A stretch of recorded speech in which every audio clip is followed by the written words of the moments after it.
إن الحمد لله نحمده ونستعينه ونستغفره ونؤمن به ونتوكل عليه ونعوذ بالله من شرور أنفسنا وسيئات أعمالنا من يهده الله فلا مضل له ومن يضلل فلا هادي له وأشهد أن لا إله إلا الله وحده لا شريك له وأشهد أن محمدًا عبده ورسوله يا أيها الذين آمنوا اتقوا الله حق تقاته ولا تموتن إلا وأنتم مسلمون يا أيها الناس اتقوا ربكم الذي خلقكم من نفس واحدة وخلق منها زوجها وبث منهما رجالا كثيرا ونساء واتقوا الله الذي تساءلون به والأرحام إن الله كان عليكم رقيبا يا أيها الذين آمنوا اتقوا الله وقولوا قولا سديدا يصلح لكم أعمالكم ويغفر لكم ذنوبكم ومن يطع الله ورسوله فقد فاز فوزا عظيما أما بعد فإن خير الحديث كتاب الله وخير الهدى هدى محمد صلى الله عليه وسلم وشر الأمور محدثاتها وكل محدثة بدعة وكل بدعة ضلالة وكل ضلالة في النار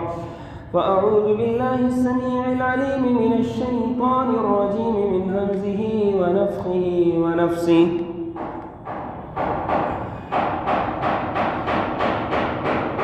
قل هل أنبئكم بالأخسرين أعمالا الذين ضل سعيهم في الحياة الدنيا وهم يحسبون أنهم يحسنون صنعا وقال النبي صلى الله عليه وسلم ذاك شهر يغفل الناس عنه بين رجب ورمضان وهو شهر ترفع فيه الأموال وترفع فيه الأعمال إلى الله تعالى فأحب أن يرفع عملي وأنا صائم رواه النسائي وحسنه الألباني رب اشرح لي صدري ويسر لي أمري واحلل عقدة من لساني يفقهوا قولي سبحانك لا علم لنا إلا ما علمتنا إنك أنت العليم الحكيم برادران